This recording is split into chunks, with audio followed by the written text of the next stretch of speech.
প্রিয় দর্শক, আসসালামু আলাইকুম। কানাডা থেকে সাকিব স্বাগত জানাচ্ছি। আজকে একটু কানাডার ভাঙনের খবর বলি। কানাডায় নতুন একটি দেশ হওয়ার সম্ভাবনা রয়েছে বা তারা চাচ্ছে তাদের স্বাধীনতা। এটি হচ্ছে অ্যালবার্টা প্রভিন্স।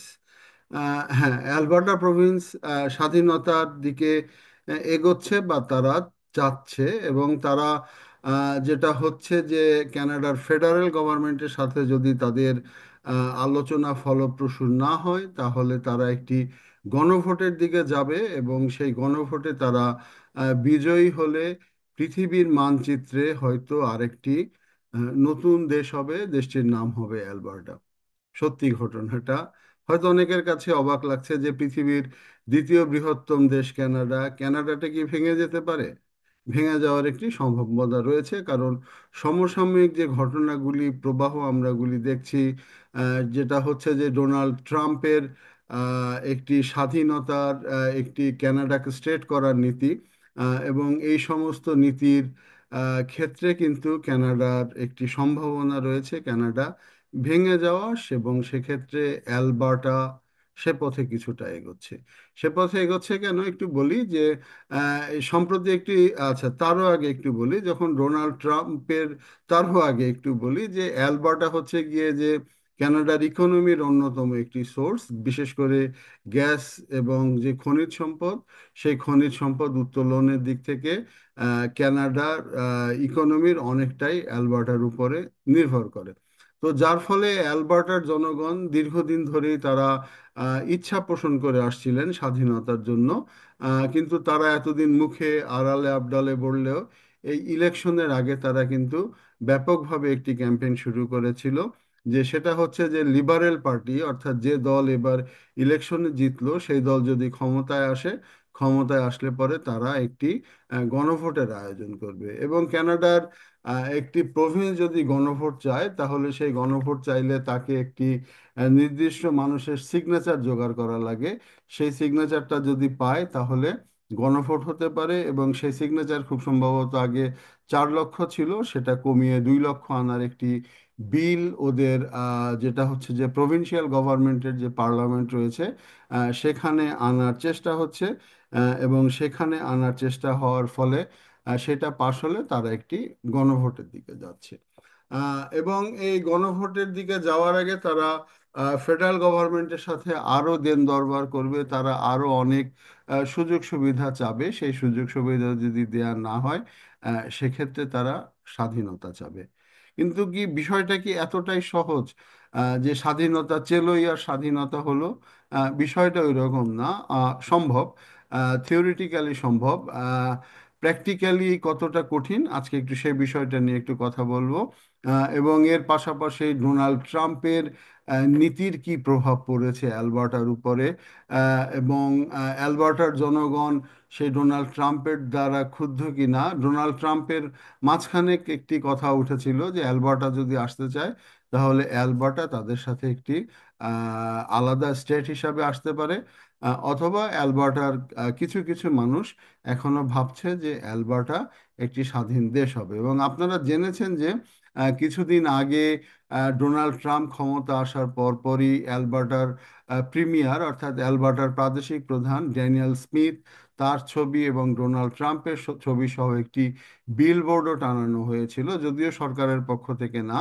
একটি হাইওয়েতে বিলবোর্ড টানানো হয়েছিল, সেখানে অ্যালবার্টা যেন আমেরিকার 51তম স্টেট হয়, সেই কথা কিন্তু বলা ছিল।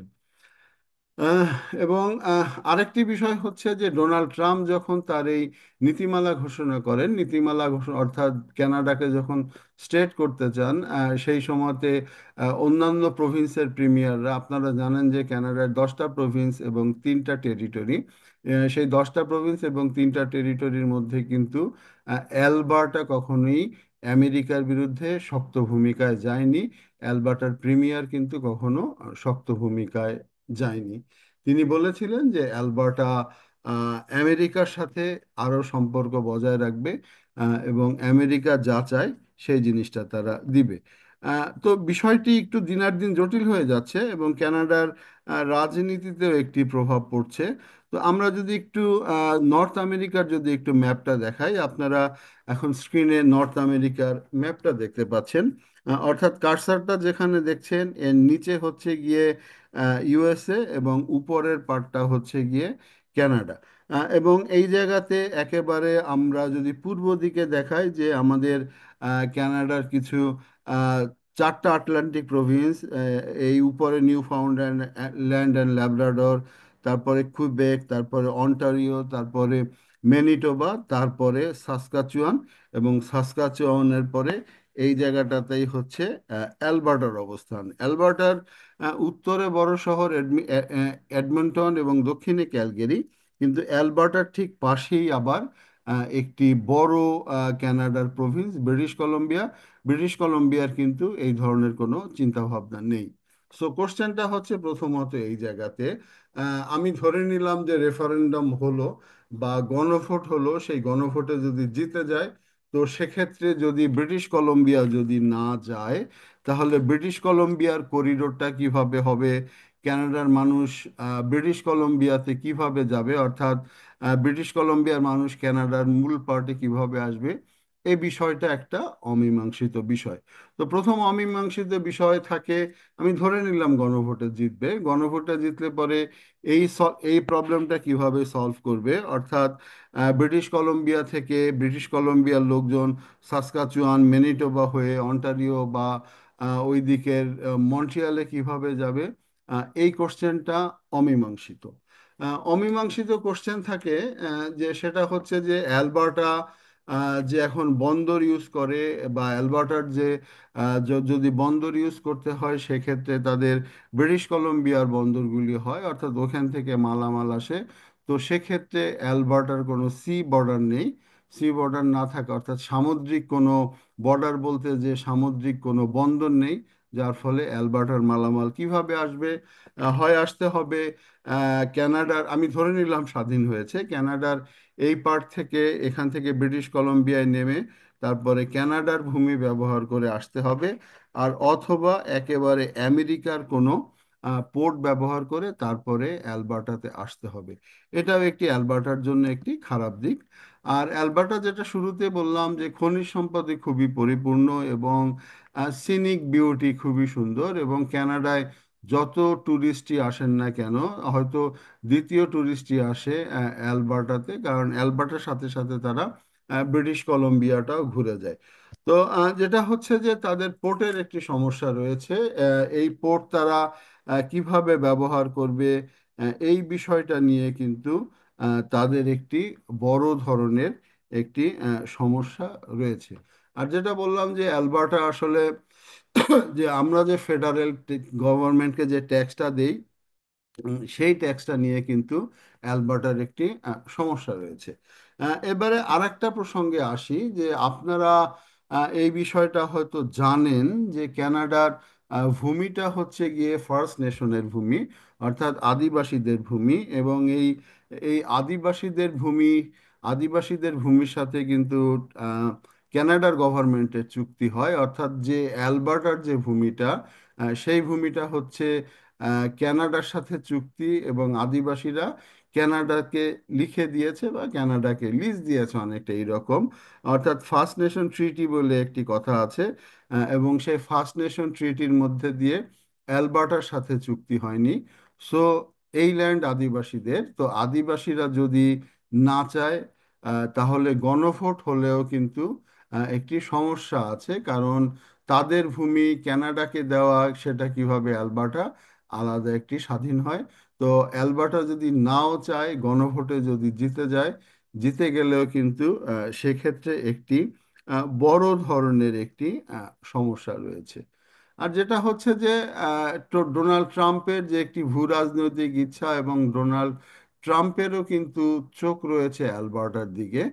অ্যালবার্টার দিকে চোখ রয়েছে এই সেন্সে যে সেটা হচ্ছে প্রচুর খনিজ সম্পদে পরিপূর্ণ, এবং সেই জায়গাটার লোভ কিন্তু অ্যালবার্টার সবসময় থেকেই যায়।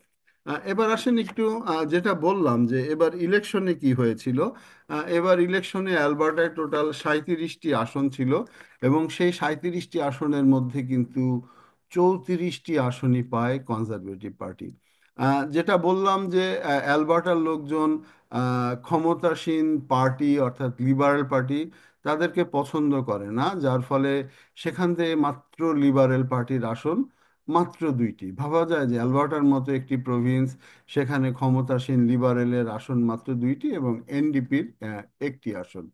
তো যেটা হচ্ছে যেটাও একটা সিগন্যাল যে সেটা হচ্ছে যে আপনারা জানেন যে এবার ডোনাল্ড ট্রাম্পের যে স্ট্রেট করার নীতি, সেখানে কিন্তু কনজারভেটিভ পার্টিকে কোনো শক্ত অবস্থানে দেখা যায়নি, যার ফলে জাস্টিন ট্রুডোর ক্ষমতায় থাকায় অবস্থাতেও লিবারেল পার্টির অবস্থা জনমত জরিপ বা বিভিন্ন জায়গায় মাত্র 20%-এর কাছাকাছি জনপ্রিয়তা নেমে যাওয়ার পরেও মার্ক কার্নি ক্ষমতায় এসে যখন ইউএসের এই নীতির বিপক্ষে তিনি কথা বললেন, যার ফলে তার জনপ্রিয়তা বেড়ে যায় এবং লিবারেল পার্টি ভোট পায়। কিন্তু অ্যালবার্টার জনগণ লিবারেল পার্টিকে ভোট দেয়নি। এটাও কিন্তু তাদের একটা সিগন্যাল যে তারা আলাদা হতে চায় বা আলাদা হয়ে যেতে চায়। এবার আসেন একটু গণভোট নিয়ে কথা বলি।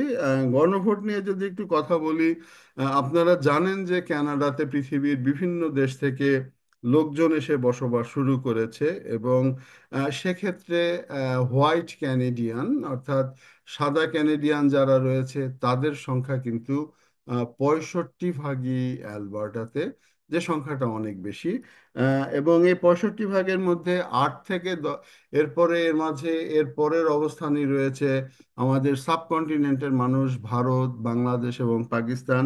সেই সংখ্যাটা 8%। আদিবাসী অর্থাৎ ফার্স্ট নেশন রয়েছে 7 থেকে 8%। যেটা বললাম যে এই ভূমিটা ফার্স্ট নেশনের ভূমি পুরো কানাডায়, এবং তারা 6 থেকে 7% রয়েছে। আমার ধারণা তারা কেউই অ্যালবার্টার সাথে মিশে যেতে চাবে না। ফিলিপিনো কমিউনিটি রয়েছে 5 থেকে 6 শতাংশ, চাইনিজ পিপল রয়েছে 5 শতাংশ, এইভাবেই। অর্থাৎ আরেকটা সিগনিফিক্যান্ট দিক হচ্ছে, অর্থাৎ দুইটা সিগনিফিক্যান্ট দিক যে সেটা হচ্ছে গিয়ে যে 65%ই হোয়াইট ক্যানেডিয়ান এবং যেটা বললাম যে কনজারভেটিভরা এসেছে এবং কনজারভেটিভদের সেখানে একচ্ছত্র আধিপত্য ছিল সেই প্রভিন্সে। এবং আপনারা এও জানেন যে যেটা হচ্ছে যে কনজারভেটিভ পার্টির নেতা নেতা পিয়ারে পলিভার তিনি হেরে গিয়েছেন ইলেকশনে। তিনি হেরে যাওয়ার ফলে এবার তিনি ওইখানকারই এক এমপি যিনি 85%-এর উপরে ভোট পেয়েছিলেন, তিনি সেখানে তিনি পদত্যাগ করবেন। পদত্যাগ করে পিয়ারে পলিভার সেই আসনে নির্বাচন করবেন এবং এটা খুব সহজে অনুমেয়, যেখানে যে দলের 85% ভোট রয়েছে সেখানে তিনি আহ, নিশ্চিন্তে কিন্তু জিতে যাবেন। যার ফলে পিয়ারে পলিভেরও কিন্তু কনজারভেটিভের হয়ে যদি কাজ করে তাহলে একটি সমস্যা রয়েছে। একটি সমস্যা রয়েছে এবং সে সেও যদি চায় যে আহ, আলাদা হয়ে যাক, সেক্ষেত্রে কিন্তু জানি না কি হবে আর কি। বুঝতেই পারছেন যে কি হবে। আরেকটি বিষয় একটু বলি যে যারা জানেন না যে সেটা হচ্ছে যে কানাডাতে কিন্তু গণভোট আসলে এই প্রথম না। গণভোট কিন্তু এর আগেও কানাডাতে হয়েছিল এবং যেটা হচ্ছে যে 1980 সাল এবং 1995 সালে, 95 সাল মোটামুটি আজ থেকে 30 বছর আগের ঘটনা। এবং সেই সময়ের ইলেকশনেও কিন্তু সেই সময় কিন্তু কুইবেক আলাদা হতে হয়ে যেতে চেয়েছিল। আপনারা জানেন যে কুইবেকের আহ, ফ্রেঞ্চ কমিউনিটির লোকজন বেশি, এবং সেই ফ্রেঞ্চ কমিউনিটির লোকজন তারা আলাদা হতে যাওয়ার ফলে তারা গণভোট হয় এবং সেই গণভোটে কিন্তু কুইবেক হেরে যায়। কুইবেক হেরে যায়।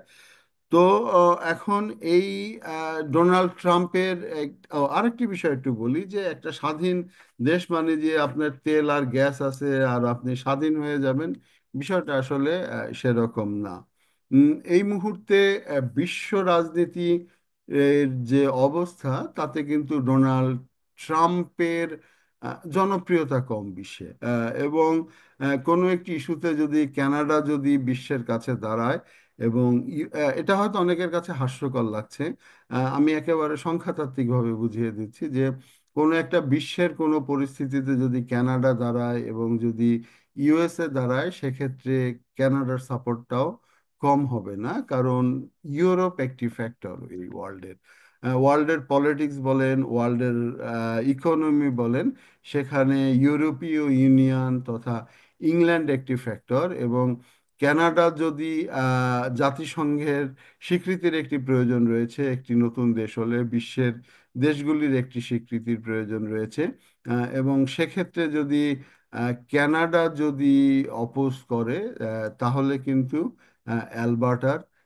স্বীকৃতি আসতেও কিন্তু সমস্যা রয়েছে। তো এখনো অ্যালবার্টার বেশ কিছু জনগণ সেই ডোনাল্ড ট্রাম্পের সেই স্বপ্নের ফোবিয়াতে, বা সেই স্বপ্নে দেখছেন যে আলাদা একটি দেশ হয়ে যাওয়া, কিন্তু এই যে এতগুলি সমস্যা, নিজস্ব পোর্ট নেই, ব্রিটিশ কলম্বিয়াতে যাওয়ার করিডোরের একটি অমীমাংসিত অধ্যায়, অমীমাংসিত অধ্যায় কিন্তু আহ, যেটা হচ্ছে ফার্স্ট নেশনের ভূমি, সেই ফার্স্ট নেশনের ভূমিটা কানাডা লিখে দিয়েছে, বা ফার্স্ট নেশনরা দিয়েছে কানাডাকে, তারা অ্যালবার্টাকে দেয়নি। তো ফার্স্ট নেশনরা সেই ভূমিটা কিভাবে পাবে, এটাও কিন্তু একটি অন্যতম বড় ফ্যাক্টর হয়ে কাজ করবে। বড় ফ্যাক্টর হয়ে কাজ করবে আহ, বিশ্বে যদি কানাডার যদি ক্যাম্পেইন করে যে এই স্বাধীনতাটা কতটুকু গ্রহণযোগ্য, সেক্ষেত্রে কিন্তু অ্যালবার্টার সমস্যা হবে। আর যেটা বললাম যে ইলেকশনের আগে 30 ভাগই বলেছিল যে যদি লিবারেল পার্টি আসে, তাহলে তারা স্বাধীন হয়ে যাওয়ার চিন্তা ভাবনা করবে, বা করবে।